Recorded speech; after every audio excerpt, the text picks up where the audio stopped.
जी, अस्सलाम वालेकुम वरहमतुल्लाहि वबरकातुह। उम्मीद है कि आप सभी खैरियत से होंगे।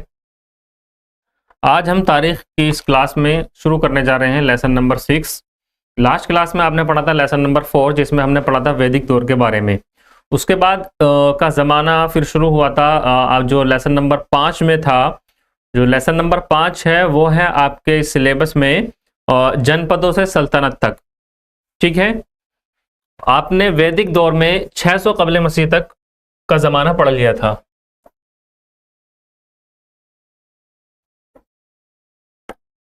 छह सौ कबल मसीह तक जो आपका माँ बाद वैदिक दौर था वो खत्म हो रहा था 600 कबल मसीह में। उसके बाद में क्या हुआ देखिए, माँ बाद वैदिक दौर में जो लोग थे वो 6ठी सदी कबल मसीह में जो गंगा का मैदान था वहां तक आकर बस चुके थे और बाकायदा उन्होंने ज़राअत शुरू कर दी थी उस वक्त में। ठीक है, खेती बाड़ी शुरू हो चुकी थी। उससे क्या हुआ, जब लोग खेती बाड़ी करने लगे और एक जगह कम्युनिटी के तौर पर रहने लगे तो धीरे धीरे दोबारा से गांवों का विकास शुरू हुआ। उसके बाद बड़े बड़े शहर बनते गए। ठीक है, इसी तरह से जब बड़े बड़े शहर बने और वो तरक्की करके फिर उस वक्त में बाकायदा हिंदुस्तान में 16 जनपदों का विकास हुआ, जिनको 16 महाजनपद भी कहते हैं। उन 16 महाजनपदों में से एक महाजनपद था मगध। मगध महाजनपद जो था वो ज्यादा ताकतवर हुआ उस वक्त में और उन्होंने ताकत के बल पर बाकी जो महाजनपद थे उस वक्त में उनको हराकर एक तरह से अपनी सल्तनत कायम की।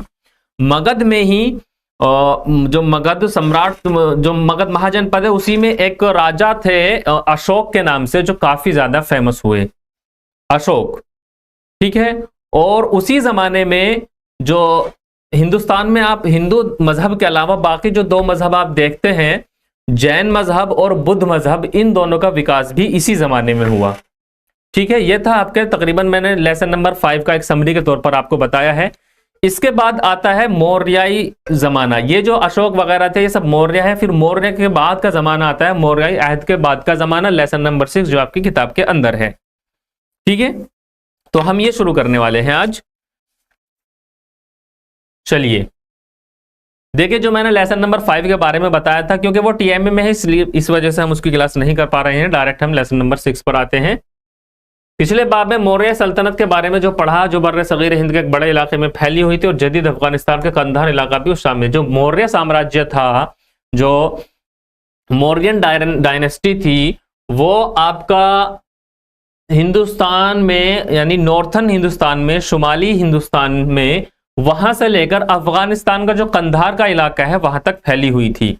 ठीक है, और ये खत्म कब हुई, तकरीबन 187 कबल मसीह में ये जो आपकी मौर्यन डायनेस्टी है ये खत्म होती है 187 कबल मसीह में। तो मतलब जो आपका ये 600 से लेकर वैदिक माँ बाद वैदिक दौर से 187 कबल मसीह तक का जमाना, ये सब था लेसन नंबर 5 के अंदर, जो था आपका महाजनपदों से सल्तनत तक का जमाना। इसी में मौर्यन डायनेस्टी थी।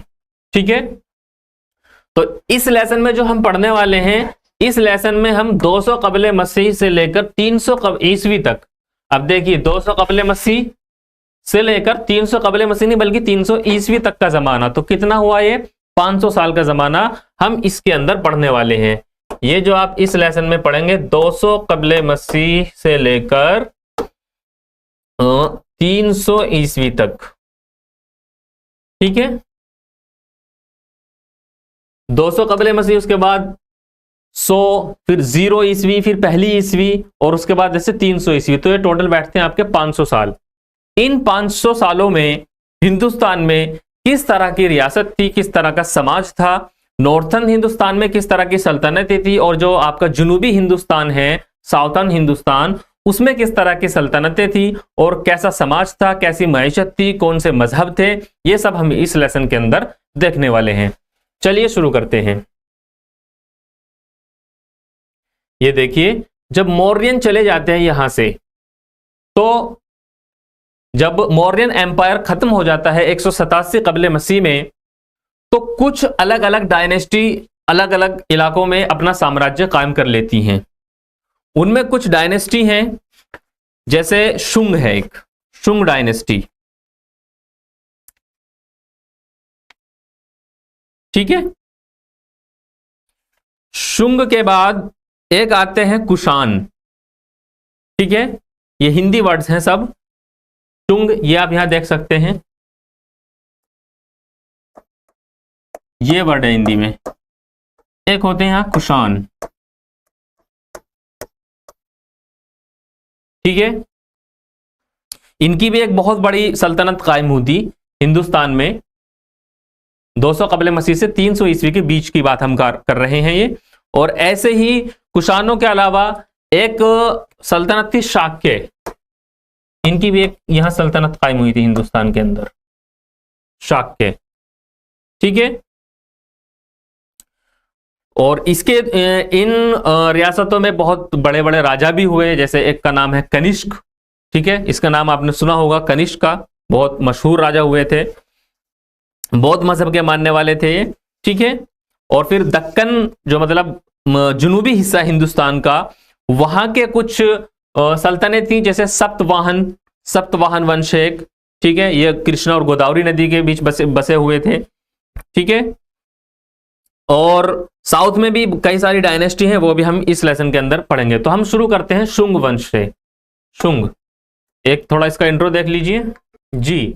मौर्य सल्तनत के बिखरने का नतीजा यह हुआ कि मुल्क के मुख्तलिफ हिस्सों में बहुत सी इलाकाई मुमलिकतें ज़ुहूर में आई। जब एक बड़ी डायनेस्टी, एक बड़ी सल्तनत खत्म होती है तो क्या होता है, जो छोटी छोटी सल्तनत होती हैं, उस सल्तनत के नीचे जो वजीर होते हैं वो अपनी अपनी सल्तनतें कायम कर लेते हैं, ठीक है। वैसे ही जब मौर्यन जो सल्तनत थी ये खत्म होती है तो मुल्क में जो बाकी छोटे छोटे रियासतें थी वो अपने आप को आजाद कहलाने लगती हैं कि हमारी सल्तनत बिल्कुल अलग है अब, ठीक है। मौर्यंस के बाद मुख्तलिफ हिस्सों में अलग अलग सल्तनतें आई।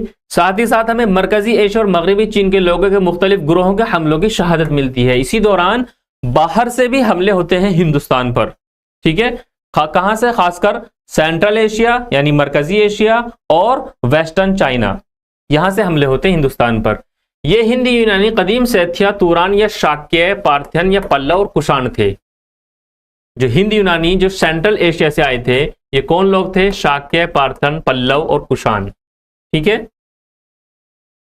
चलिए, इसी से मरकजी एशिया के साथ हिंदुस्तान का राब्ता भी कायम हुआ। तो पहला वंश हम पढ़ते हैं शुंग वंश। आखिरी मौर्य राज्य अपने कमांडर इन चीफ यानी सिप्पे सालार व पेशे सिप्पे सालार पुष्यमित्र शुंग, ये नाम याद रखिए, हिंदी का वर्ड है पुष्यमित्र शुंग, के जरिए मार दिया गया। जो मौर्यन एम्पायर थी उसका जो आखिरी राजा था उसको किसने मारा था, पुष्यमित्र शुंग ने मार दिया और उसके बाद अपनी सल्तनत कायम कर ली, ठीक है। बाद में इसने शुमाली हिंदुस्तान में अपना शाही खानदान कायम किया। इसे शुंग खानदान या खानवादे के तौर पर जाना जाने लगा। तो आपसे अगर पूछ लिया जाए कि शुंग जो सल्तनत थी, जो साम्राज्य था, ये किसने कायम किया और किसको हराकर कायम किया, तो आप क्या कहेंगे, पुष्यमित्र शुंग ने आखिरी मौर्यन राजा को हराकर शुंग साम्राज्य की स्थापना की। चलिए, जब शुमाली हिंदुस्तान में शुंग हुक्मरानी कर रहे थे, हिंद यूनानी, जिन्हें युवंस के तौर पर भी जाना जाता है और जिनके बारे में हम बाद में तफसील के साथ पढ़ेंगे, एक आजाद कुव्वत के तौर पर बक्ट्रिया या बल्ख में उभरे और जल्दी हिंदुस्तान के शुमाली मगरबी हिस्सों में अपनी हुकूमत का दायरा बढ़ना शुरू कर दिया, ठीक है। जब हिंदुस्तान में इनकी हुक्मरानी चल रही थी शुंग की, तो सेंट्रल एशिया में क्या होता है, एक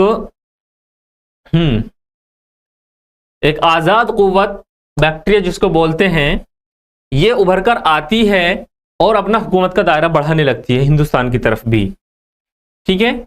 यानी अब इनके बाद जो आएंगे, जो शुंग को खत्म करेंगे, वो कौन सा खानदान होगा, ये बैक्टीरिया का खानदान। ऐसे इशारे मिलते हैं कि पुष्यमित्र शुंग की जंग एक बाख्तरी यूनानी हुक्मरान डेमेट्रियस के साथ हुई, जिसमें बहुत ज्यादा सियासी नुकसान नहीं हुआ। बैसनगर मौजूदा विदिशा में एक सुतून पर कुंदा कुतबे में पाकिस्तान के रावलपिंडी के नजदीक तक्सिला के बाशिंदा हेलियोडस का हवाला मिलता है, जो भागभद्र के दरबार में एक हिंद यूनानी हुक्मरान अनित्सका की दास का एलची था, यानी दूत था। उसकी शिनाख्त बाद के एक शुंग हुक्मरान के तौर पर हुई। चलिए, तो हमें यहां इस पैराग्राफ से यह पता चलता है कि मौर्यन साम्राज्य के फौरन बाद किसकी सल्तनत आती है? शुंग की। और इसकी स्थापना यानी इसकी नींव कौन रखते हैं? पुष्यमित्र शुंग, एक आखिरी यूनानी हुक्मरान को हराकर। ठीक है, इसी दौरान जो हिंद यूनानी इलाका है वहां पर एक दूसरा ग्रोह एक अपनी ताकत बनाता है, जिसको यहां बोला गया बैक्ट्रिया। और ये बाद में क्या करते हैं, हम इसको आगे देखेंगे। ये फिर क्या करते हैं? शुंग को हराकर अपनी सल्तनत यहां कायम करते हैं। ये दूसरा यहां वंश इनका आ जाता है, या फिर हिंदू यूनानी लोग थे ये, यानी सेंट्रल एशिया के लोग, यूनान वाले। 323 कबले मसीह में सिकंदर की मौत के बाद बहुत से यूनानी बैक्ट्रिया मौजूदा शुमाली अफगानिस्तान में हिंदू कुश पहाड़ियों के शुमाल मगरिब का इलाका, ये जो इलाका बताया गया है हिंदू कुश की पहाड़ियां कहां पर है? बहुत फेमस है हिंदू कुश की पहाड़ियां। मैं मैप में आपको दिखा सकता था। ये हिंदू कुश की पहाड़ियां जो शुमाली पाकिस्तान और अफगानिस्तान का इलाका है, ठीक है, वहां पर वाक़ हैं। तो ये उसी इलाके की बात कर रहे हैं। हिंदू कुश के साथ शुमाल मगरिबी सरहदों पर आबाद हो गए थे। तो हिंद यूनानी ये लोग कहां पर आबाद थे? हिंदू कुश की पहाड़ियों के शुमाल मगरिबी सरहदों पर आबाद थे। ठीक है, यह इलाका एक अहम मरकज था बैक्ट्रिया के हुक्मरानों को। बैक्ट्रियाई यूनानी और उनके यूनानी नस्ली सिलसिले के सबब कहा जाता था। इनको बैक्ट्रिया क्यों कहा जाता था? क्योंकि इनका नस्ली सिलसिला यूनान के बैक्ट्रिया से था, इसलिए इनको बैक्ट्रिया कहा जाता था। इस सिलसिले का एक हुक्मरान का नाम डेमेट्रियस था, जिसका जिक्र पुष्यमित्र के साथ जंग के सिलसिले में ऊपर हुआ है। इसका बैक्ट्रियाई जो हुक्मरान था, इसमें एक हुक्मरान था डेमेट्रियस, जिसने लड़ाई की थी पुष्यमित्र शुंग के साथ। ठीक है, ये याद रखना है। और सबसे फेमस हुक्मरान कौन था? मेनेंदर। 2-3 पॉइंट ये आप पॉइंट लिखते रहिए, पूरा लिखने की जरूरत नहीं है, सिर्फ हेडिंग डालिए जो चीजें हमने उसमें बताई थी शुंग वंश में। उसके बाद जो बैक्ट्रिया में बताई गई हैं, पुष्यमित्र शुंग के साथ किसकी लड़ाई हुई थी, उसके बाद सबसे मशहूर राजा कौन सा था बैक्ट्रिया वंश का, ठीक है, और इनका इलाका कौन सा था? हिंदू कुश का इलाका। ठीक है, चलिए इसके बाद आते हैं शाक्य। शाक्य हिंदुस्तानी इस्तिलाह है जो कदीम सेथिया या फिर तुरान के लोगों के लिए इस्तेमाल की जाती थी, जो असलन वस्ती एशिया से ताल्लुक रखती थी। शाक्य किनको कहा जाता था? वो लोग जो वस्ती एशिया यानी सेंट्रल एशिया से ताल्लुक रखते थे, उनको पुराने हिंदुस्तान में सेथिया या फिर तुरान कहा जाता था। उसी से निकला है शाक्य वर्ड। अपने पड़ोसियों से शिकस्त के बाद वो पहली सदी कबले मसीह में टक्सिला के करीब शुमाल मगरिबी हिंदुस्तान में धीरे धीरे बस गए। जब वस्ती एशिया से उन्हें हार मिली तो वो धीरे धीरे कहां गए? टक्सिला, जिसको तक्षशिला भी कहा जाता है, और ये कहां पर है? शुमाल मगरिबी हिंदुस्तान में वाक़ है, वहां पर आकर बसने लगे। बाद दीगर आने वाले शाक्य हुक्मरानों के तहत उनके इलाकों में मथुरा और गुजरात तक वो तोसी हुई। ये लगा लीजिए तक्षशिला में बसे थे, वहां से लेकर इनका इलाका कहां तक फैल चुका था? मथुरा, जो कि यूपी में, और गुजरात तक इनका इलाका फैल चुका था। शाक्य हुक्मरानों में काफी मशहूर हुक्मरान रुद्रमन थे। इनका नाम याद रखिए, जैसे आपने इंपोर्टेंट हुक्मरान उसमें याद किया था, वैसे ही इसमें भी एक इंपोर्टेंट आपको हुक्मरान याद रखना है हर एक वंश का। ठीक है, जैसे शुंग में आपने याद रखा था पुष्यमित्र शुंग। हाँ जी, इनके हुक्मरान थे रुद्रमन, जिसने दूसरी सदी ईस्वी के वस्त में हुक्मरानी की थी। इसकी सल्तनत तकरीबन पूरे मगरबी हिंदुस्तान में फैली हुई थी। जो पूरा वेस्टर्न हिंदुस्तान था वहां तक इसकी सल्तनत थी। इसकी हुसूलियाबियों के बारे में सिर्फ इस कुतबे से जाना जाता है जो उसने जूनागढ़ के एक पत्थर कुंदा करवाया था। शास्ता संस्कृत में मुरतब कदीम हिंदुस्तान का पहला शाही कुतबा था। इसके बारे में पता कहां से चलता है? जूनागढ़ का इलाका है गुजरात में, ठीक है, वहां से एक कुतबा मिला है हमें। कुतबा किसको कहते हैं? जो चीजें पत्थर पर लिखी जाती हैं, पत्थर पर या धात पर लिखी जाती हैं, उनको हम कहते हैं कुतबा। तो उससे इसकी जानकारी मिलती है। ठीक है, चलिए नेक्स्ट आता है पार्थियंस। पार्थियन कौन थे?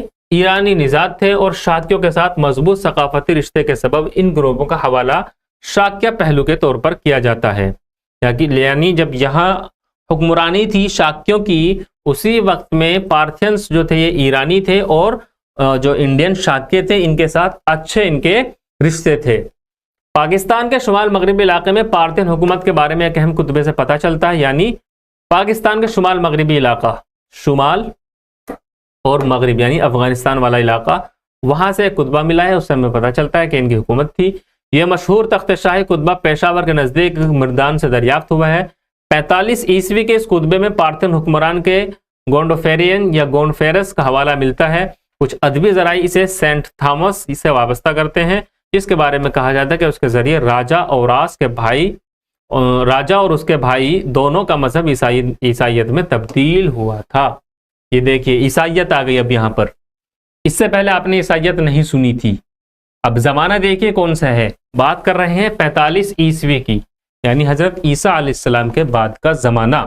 तो उस वक्त में ईसाइयत आ चुकी थी, जो हजरत ईसा अलैहिस्सलाम को मानते थे। तो ये जो हम बात कर रहे हैं पार्थियंस की, तो माना जाता है कि ये भी इन्होंने भी ईसाई मजहब कबूल कर लिया था। ठीक है, चलिए नेक्स्ट हम आते हैं कुषाण पर। कुषाण कौन थे? जी, कुषाण असलन मगरबी चीन के थे। कुषाण वंश जो हम पढ़ते हैं कहां के थे? Western China. उन्हें यूशिस कहा जाता था। शाक्यों और पहलाओं को हराने के बाद उन्होंने पाकिस्तान में एक बड़ी सल्तनत की तख्लीक की। किनको हराया इन्होंने? शाक्यों को और पहलाओं को। फिर वहां पर अपनी हुक्मरानी पाकिस्तान में कायम की। कुषाण खानदान का पहला मुमताज हुक्मरान कौन था? खजुलाओ कैडफेसिस। खुजुला कैडफेसिस पहला हुक्मरान था कुषाणों का, ये लिख लीजिए। इसके बाद उसका बेटा वेमा कैडफेसिस, ये राजा बना। अगला हुक्मरान कनिष्क था। सबसे फेमस राजा कुषाणों में, सबसे फेमस राजा कौन था? कनिष्क। इसकी काफी हिस्ट्री आपको देखने को मिलती है।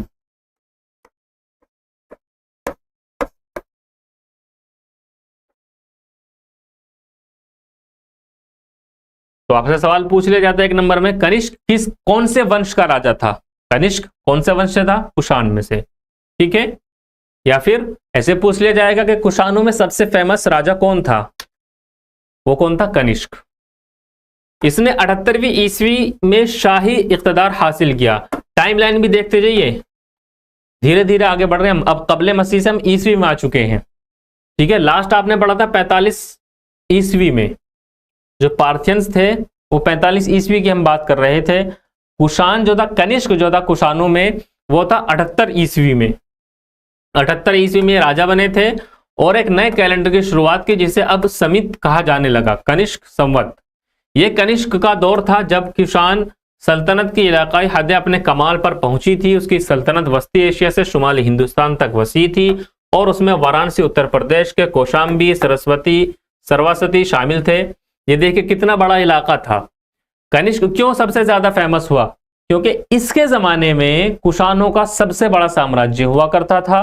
कितना बड़ा इलाका था ये देख लीजिए, आपको बता रहे हैं वस्ती एशिया से, सेंट्रल एशिया से, जो सेंट्रल एशिया के देश हैं, अब आप समझ लीजिए अजरबैजान है, ईरान वाला इलाका है, इराक का इलाका है, वहां से लेकर शुमाली हिंदुस्तान तक, ठीक है, वसी था, यानी पाकिस्तान वाला इलाका और शुमाल। और अगर नीचे आते हैं साउथ में तो वाराणसी, यूपी का वाराणसी का इलाका, यहां तक इसकी हुक्मरानी थी।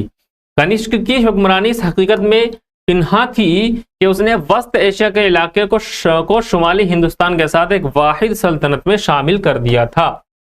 वही चीज बता रहे हैं कितनी बड़े इलाके में इसकी हुक्मरानी थी। नतीजतन मुख्तलिफ सकाफतों का इम्तिजाज हुआ और बैन इलाकाई सरगर्मियों में इजाफा हुआ। मुख्तलिफ सकाफतें कैसे भाई? सेंट्रल एशिया जो थे वहां अलग लोग थे, उनकी सकाफत अलग थी, तौर तरीके बिल्कुल अलग थे।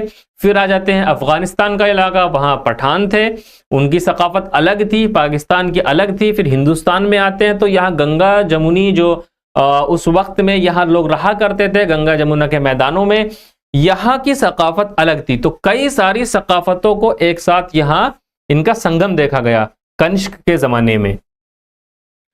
कनिष्क का मजहब क्या था? बौद्ध मजहब था, और सिर्फ बौद्ध मजहब को मानता ही नहीं था बल्कि एक इसका अजीम सरपरस्त भी था।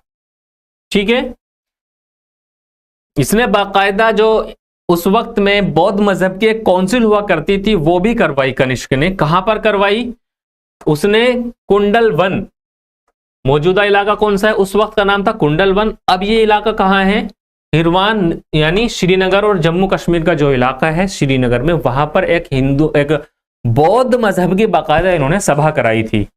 तो ये सिर्फ बौद्ध मजहब को मानने वाला ही नहीं बल्कि उसकी बाकायदा उसको बढ़ा चढ़ाकर आगे ले जाना, ठीक है, और उसकी तबलीग करना, यह भी इसका काम था बौद्ध मजहब में कनिष्क का। एक बाकायदा चौथी बौद्ध काउंसिल बुलाई, ये याद रखेगा, चौथी बौद्ध काउंसिल, बौद्ध मजहब की चौथी बौद्ध काउंसिल किसने करवाई? कनिष्क ने। कहां करवाई? जम्मू कश्मीर का इलाका कुंडल वन। ठीक है, इस काउंसिल में बहुत सारे बौद्ध मजहब आए। यही वो काउंसिल थी जिसमें बौद्ध मजहब और मकाती भी हीनयान और महायान में तकसीम हो गया। देखिए ये भी याद रखिए, ये भी इंपॉर्टेंट यहां बात कही गई है। बौद्ध मजहब जो आप देखेंगे दो हिस्सों में बटा गया है, एक है हीनयान, दूसरा है महायान। इससे पहले बौद्ध मजहब में हीनयान महायान दो फिरके नहीं हुआ करते थे, एक ही बस सिर्फ बौद्ध मजहब ही था। लेकिन जो चौथी बौद्ध मजहबी काउंसिल कनिष्क ने जम्मू कश्मीर के कुंडल वन में करवाई, उसके बाद से हिंदू मजहब में दो फिरके हो गए, एक कहलाए हीनयान, दूसरे कहलाए महायान। ठीक है, ये बात याद रखिए। कनिष्क ने फने मुजस्समा साजी के गंधार और मथुरा मकादिब की भी सरपरस्ती की, जिसके बारे में आप इस बाब के आखिर में पढ़ेंगे। ठीक है, मुजस्समा साजी में काफी दिलचस्पी थी। अब कंधार का जो इलाका है वो काफी फेमस है मुजस्समा साजी के लिए। राजधानी फिरोजपुरा नामक एक शहर मौजूदा पेशावर में एक बहुत बड़ा स्तूप बनवाया। यहां से एक बात और पता चलती है, राजधानी कौन सी थी? फिरोजपुरा पहला नाम था। अब क्या है नाम इसका? पेशावर। कहां पर है? पाकिस्तान में है। ठीक है, वहां पर एक स्तूप बनवाया जो जिसमें गौतम बुद्ध के आसार मुकद्दस रखे गए थे। ये इमारत अपनी तमाम शान और शौकन के साथ उस वक्त भी महफूज थी जब चीनी सैयाह फाहियान ने 5वीं सदी ईस्वी में इस इलाके का दौरा किया था। तो यहां बाकायदा क्योंकि बौद्ध मजहब को मानने वाला था, उसकी तबलीग करने वाला था, तो उन्होंने एक स्तूप बनवाया। स्तूपा, ये आगे भी पढ़ेंगे आप। इस तरह की एक इमारत थी, वहां बौद्ध मजहब से जो जुड़ी हुई इंपॉर्टेंट चीजें थी वो इन्होंने रखवाई। और एक चीनी सैयाह किया इन्होंने जिक्र किया है, फाहियान हिंदुस्तान आया था घूमने के लिए 5वीं सदी ईस्वी में, तो उसने भी इसका जिक्र किया है। ठीक है, फाहियान ने। अब इसका जवाल कब आया? कुशानों की ताकत में इब्तदाई 3री सदी ईस्वी से धीरे धीरे जवाल आने लगा। 3री सदी ईस्वी यानी 3री सदी 200 ईस्वी यानी 200 कुछ का जमाना, उसको हम बोलेंगे 3री सदी ईस्वी। जैसे अभी कौन सी सदी चल रही है? अभी जमाना चल रहा है 2024 ईस्वी, तो कौन सी सदी कहलाएगी? इसको हम बोलते हैं 21वीं सदी। ठीक है, कौन सी सदी है ये? 21वीं, 21st सेंचुरी। तो 2001 से लेकर 2099 तक का जमाना जो कहलाएगा, ये कहलाएगा 21वीं सदी में। हम कौन सी सदी में जी रहे हैं? वो 21वीं सदी में। ठीक है, क्योंकि 20 सदी किसे कहते हैं? 100 साल को। तो 20 सदी कंप्लीट हो चुकी है, 21वीं सदी चल रही है। 2100 में पूरे 2100 यानी 21 सदी पूरी हो जाएंगी, फिर 22वीं सदी शुरू होगी। तो ऐसे अब आप अंदाजा लगा लीजिए 3री सदी ईस्वी। ठीक है, 3री सदी ईस्वी में इनकी ताकत में जवाल आने लगा था। अब देखिए कुषाण को हम बाकायदा डिटेल से यहां पढ़ने वाले हैं। कुषाणों का रियासती इंतजामिया कैसा निजाम था? रियासत का और इंतजामिया मैनेजमेंट इनकी कैसी थी? एडमिनिस्ट्रेशन कैसी थी? उसके बाद इश्तराक किस तरह से था? ये भी हम चीज देखने वाले हैं। इंतजामी मशीनरी के बारे में ज्यादा कुछ हमें मालूम नहीं है। गालिबन पूरी सल्तनत, गालिबन अंदाजा लगा रहे हैं, पूरी सल्तनत कई सूबों में तकसीम थी। जैसे अब होता है एक देश होता है, वो कई सूबों में डिवाइड होता है, फिर वो सूबा कई जिलों में डिवाइड होता है, फिर वो जिला कई तहसीलों में डिवाइड होता है, फिर वो तहसील कई ग्राम पंचायतों में डिवाइड होता है। ठीक है, तो इसी तरह से ये मान रहे थे कि जो कुशानों की जो पूरी सल्तनत थी कई सूबों में तकसीम थी और हर एक महाकशतर्प एक फौजी गवर्नर के जेर हुक्मरानी था। इसकी मदद कशतरप किया करता था, लेकिन सल्तनत में कितने सूबे थे ये हमें मालूम नहीं है। जो सोर्सेज है उनसे पता चलता है कि कुशान के घुड़सवार सवारी के वक्त पतलून पहना करते थे, ट्राउजर्स। मथुरा में पाए गए कनिष्क के बगैर सर की मूर्ति इस बात का इक्कासी करती है। कुशान निजाम रियासत के एक नुमाया खुसूसियत उसका खिताब देवपुत्र यानी देवता का बेटा था, जिसका इस्तेमाल कुशान राजाओं के जरिए किया जाता था।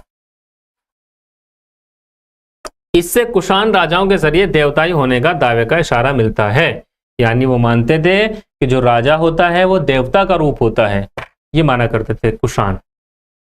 अब आते हैं इश्तराक पर। कदीम हिंदुस्तानी तारीख में कुशानों को एक खास मुकाम हासिल है। इसकी वजह जिंदगी के मुख्तलिफ शोबों में उनके जरिए किए जाने वाले काम हैं। उनकी वसी सल्तनत दाखिली और बैरूनी तिजारत को बढ़ाने में मुआविन रही। हाँ, ये चीज इंपॉर्टेंट है। जो बैरूनी मुमालिक से हिंदुस्तान के जो रिश्ते कायम हुए हैं उसमें इसका काफी अहम है, क्योंकि इसकी जो रियासत थी, क्योंकि इसकी बाद की जो आप रियासतें देखेंगे या पहले की जो रियासतें देखेंगे वो लिमिटेड थी अफगानिस्तान तक, ठीक है, या फिर पाकिस्तान के सिंध इलाके तक, वहां तक लिमिटेड थी, उनकी हद थी। लेकिन इसकी जो रियासत थी कनिष्क की, ये हम देखते हैं सेंट्रल एशिया से लेकर गंगा जमुना तक थी और कई सकाफतें इसमें मिली हुई थी। ठीक है, तो इसके नतीजे में नए नए शहर मराकिज उभरे, नए नए सिटी बने। ठीक है, कुशानों की मईशत की बेहतर हालत पाई गई सोने और तांबे के सिक्कों की बड़ी तादाद से भी जाहिर होती है। अब क्योंकि उस जमाने में सिक्के हमें मिल रहे हैं सोने और चांदी के, ठीक है, सोने के, तांबे के, तो इससे यह अंदाजा लगाया गया कि कुशानों की जो मईशत थी, जो इकोनॉमी थी, ठीक है, जो फाइनेंशियल सिचुएशन थी वो काफी ज्यादा अच्छी थी और तिजारत काफी अहमियत रखती थी इनके दौर में। ठीक है, ये होगी मईशत की बात। अब आते हैं अदब और अदविया में भी हिंदुस्तान ने तरक्की की थी इस जमाने में। आयुर्वेद के बानी कहे जाने वाले चरक ने अदव्य पर एक किताब लिखी जिसे चरक संहिता कहा जाता है। यह भी इसी जमाने की बात है। आयुर्वेद आपने सुना होगा, पूरा एक इलाज का तरीका होता है आयुर्वेद, और उसमें एक अद्वियात पर एक किताब लिखी गई है, यानी दवाइयों पर, मेडिकल पर एक किताब लिखी गई है, चरक संहिता। हिंदी नाम बल्कि संस्कृत नाम कहिए आप इसको, चरक संहिता। ठीक है, किसने लिखी थी? चरक ने। चरक कौन थे? आयुर्वेद के बानी माना जाता है इनको। ठीक है, ये भी इंपॉर्टेंट बात याद रखिए। छोटी छोटी बातें एक एक सवाल में, एक एक नंबर के सवाल में पूछी जा सकती हैं आपसे एग्जाम में। जैसे यही दे देगा कि आयुर्वेद के बानी कौन थे, ठीक है, या फिर चरक संहिता किसने लिखी, ठीक है, या फिर आपसे घुमाकर सवाल पूछ लिया जाएगा कि कुशानों के जमाने में अद्वियात पर कौन सी किताब लिखी गई और किसने लिखी। इनका सबका जवाब यही रहेगा, एक लाइन याद रखिए, कौन सी? आयुर्वेद के बानी कहे जाने वाले चरक ने अद्वियात पर एक किताब लिखी जिसे चरक संहिता कहा जाता है। ठीक है, जबकि बौद्ध दानिश्वर अश्वघोष ने बौद्ध चरित्र नाम की किताब लिखी जो गौतम बुद्ध के पूरी सवाने उम्री पर मुबनी थी। यानी जो गौतम बुद्ध थे उनकी जो बायोग्राफी थी उसको उतारा गया है बौद्ध चरित्र के अंदर। चरित्र मतलब आता है इंग्लिश में आप देखेंगे तो कैरेक्टर, यानी बुद्ध की जिंदगी कैसी थी वो लिखी गई है बौद्ध चरित्र के अंदर। ये दो किताबें नाम याद रखिए, बौद्ध चरित्र और चरक संहिता। ये दोनों दानिश्वर राजा कनिष्क के हम असर माने जाते थे। हम असर मतलब उसके जमाने के लोग थे। ठीक है, कुशानों ने फन मुजस्समा साजी के गंधार और मथुरा मकातिब की सरपरस्ती की। मकातिब को बौद्ध और बौद्धि स्तुविकी बिल्कुल इब्तदाई मूर्तियां बनाने के लिए जाना जाता है। तो जो आपका कनिष्क का जमाना था, 2 सेंटर थे ऐसे जहां बाकायदा बहुत आला दर्जे की मुजस्समा साजी की जाती थी। इनको मरकज माना जाता था मुजस्समा साजी का। कौन कौन से थे? गंधार और मथुरा। ठीक है, चलिए आगे चलते हैं। वस्ती एशिया से कैसे रिश्ते थे उस वक्त में, ये देख लेते हैं। इसके बाद हमारे पास बचता है सेंट्रल एशिया के बाद दूसरी रियासतें।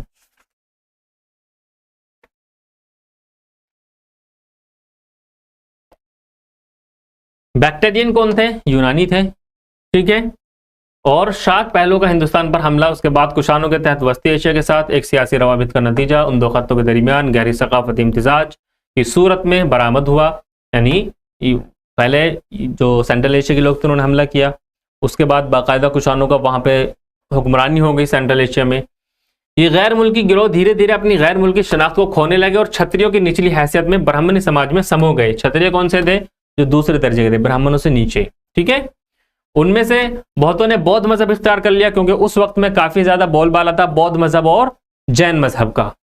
हमने हिंद बाख्तरी हुक्मरान का मनिंदर का हवाला पहले ही दे चुके हैं, जिसने नागसेन नाम के भिक्षु के हाथों बौद्ध मजहब कबूल कर लिया था। अच्छा, रवाबित कैसे? हिंदुस्तान में सिक्कों के बनाने के नए तरीके ईजाद हुए थे। कैसे?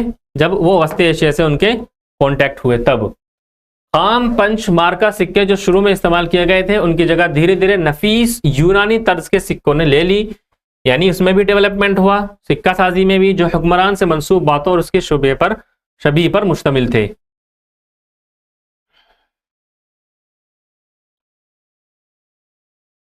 एक यूनानियों से इल्म फल्कियात हासिल किया इस दौर में हिंदुस्तानियों ने।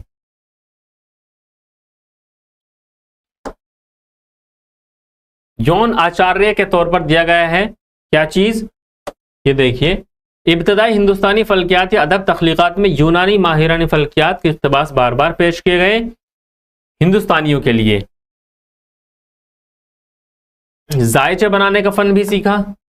वस्ती एशिया के रवाबित से मुजस्समे साजी के फन में एक नई लहर पैदा हुई। यानी बहुत सारे फनून वगैरह सेंट्रल एशिया से कांटेक्ट करने पर हिंदुस्तानियों ने सीखे।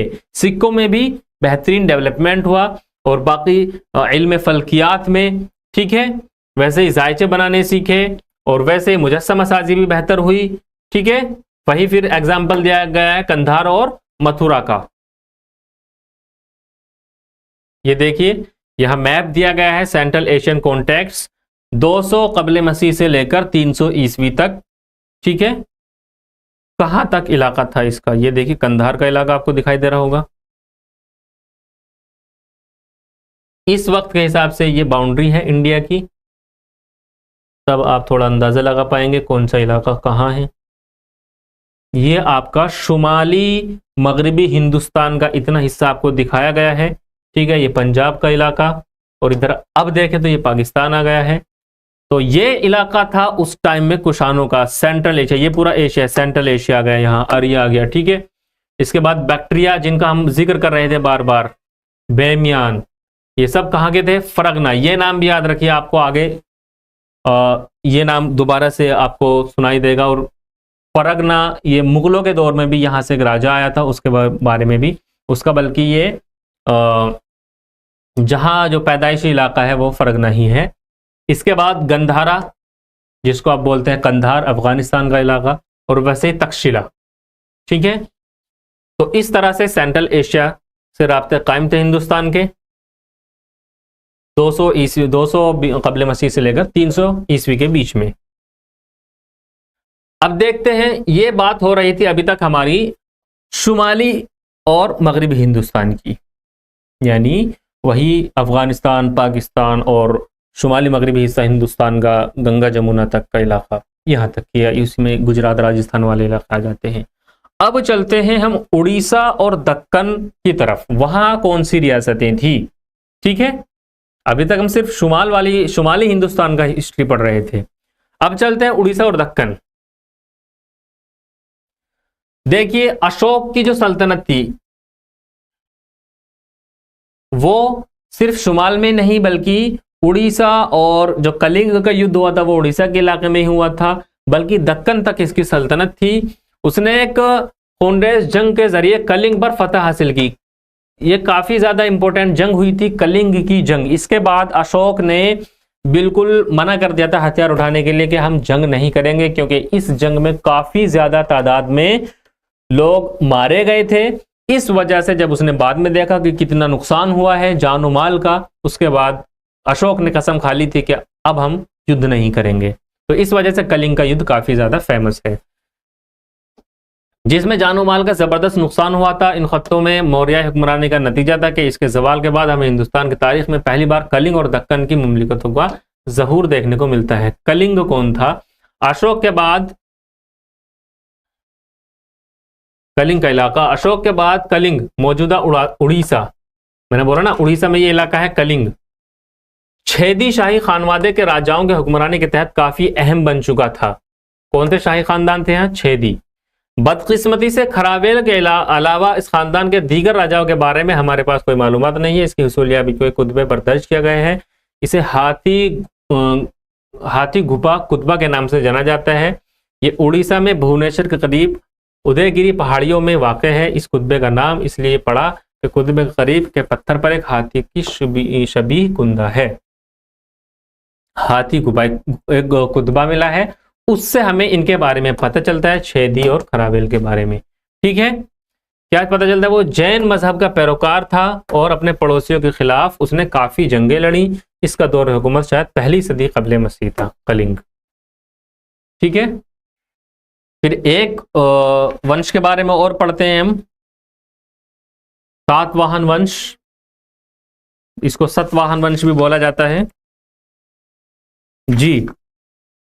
सतवाहन वंश, देखिए पहली सदी कबले मसीह के वस्त में किसी वक्त हिंदुस्तानी सियासी मंजर में सतवाहनों ने काफी अहमियत इख्तियार कर ली थी। कौन सा जमाना है? पहली सदी कबले मसीह, यानी 2025 साल पहले की बात है ये। ठीक है,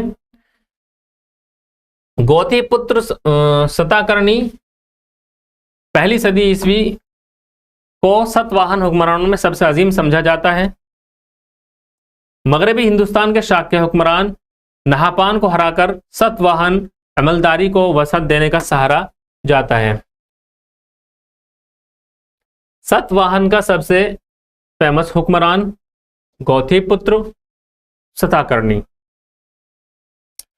इसकी मुमलिकत के बारे में कहा जाता है कि जुनूब में कृष्णा नदी से लेकर शुमाल में गोदावरी नदी तक फैली हुई थी। इलाका कौन सा था सतवाहनों का? जुनूब में कृष्णा नदी और शुमाल में गोदावरी नदी। सतवाहनों की राजधानी महाराष्ट्र में औरंगाबाद के नजदीक प्रतिष्ठान जदीद पैठान में वाक़ थी। राजधानी कौन सी थी? औरंगाबाद। महाराष्ट्र का जो औरंगाबाद का इलाका है वहां का प्रतिष्ठान का इलाका। ये जो आपको दिखाई दे रहा है नदी गोदावरी और ये है कृष्णा नदी। तो यहां पर इलाका जो था ये था इलाका किसका? सतवाहनों का। ठीक है, शुमाल में गोदावरी नदी, साउथ में जुनूब में कृष्णा नदी, और यहां आपका महाराष्ट्र का इलाका आ गया। यहीं उसकी राजधानी थी औरंगाबाद के नजदीक।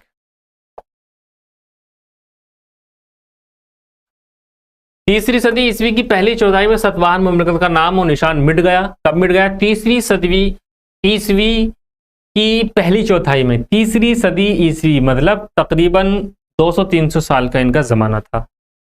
सतवाहन राजाओं के बाद अक्ष्वाकु खानदान के राजाओं का दौर शुरू हुआ। अब सतवाहन का निज़ाम हुकूमत और इंतजामिया, इसके बारे में पढ़ते हैं। सतवाहन मुमलिकत आहार यार राष्ट्र के नाम से सब डिवीजनों में तकसीम थी।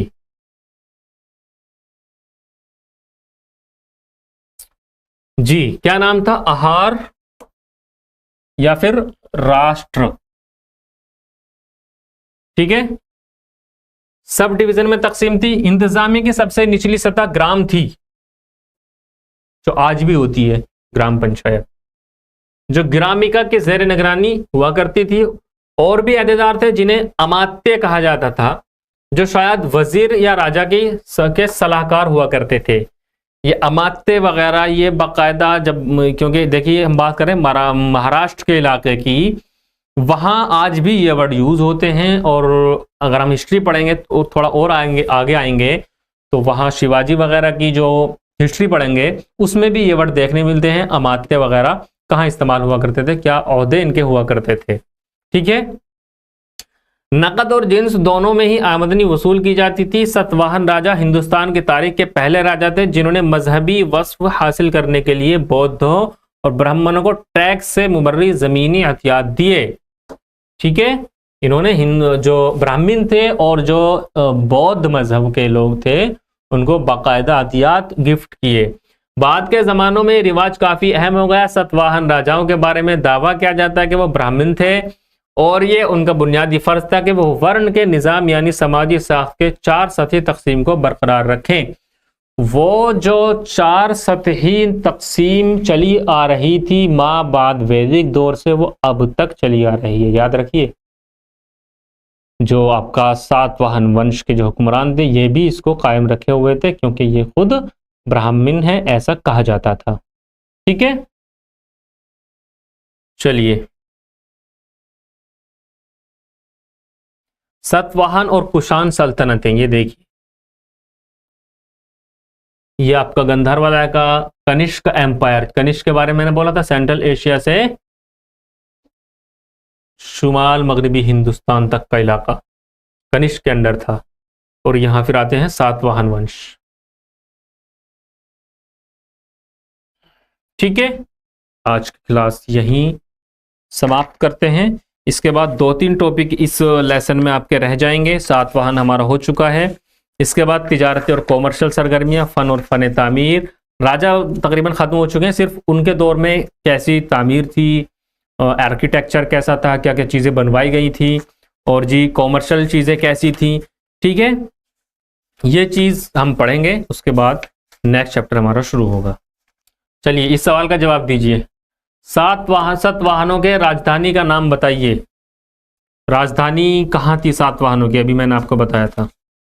इलाका कौन सा था इनका? महाराष्ट्र का इलाका। महाराष्ट्र में औरंगाबाद के नजदीक एक शहर था प्रतिष्ठान। ठीक है, ब्रैकेट में लिख देंगे औरंगाबाद के नजदीक। ठीक है। सतवाहन हुक्मरानों के माता सबसे निचली इंतजामी इकाई कौन सी थी? सबसे निचली, ग्राम। ठीक है। वो किस खानवादे के हुक्मरान थे जिन्होंने हिंदुस्तान में टैक्स से मुबर्री मजहबी अतियात देने का रिवाज शुरू किया? जिन्होंने मजहबी अतियात शुरू किए कौन से थे? सतवाहन थे। इन्होंने बाकायदा गिफ्ट देने शुरू किए। सतवाहनों के जरिए कौन से वर्ण होने का दावा किया गया था? क्या कहा जाता है कि सतवाहन कौन से वर्ण थे? ब्राह्मण थे, क्षत्रिय थे, शूद्र थे या फिर वैश्य थे? ब्राह्मण कौन थे? सॉरी, सतवाहन कौन थे? ब्राह्मण।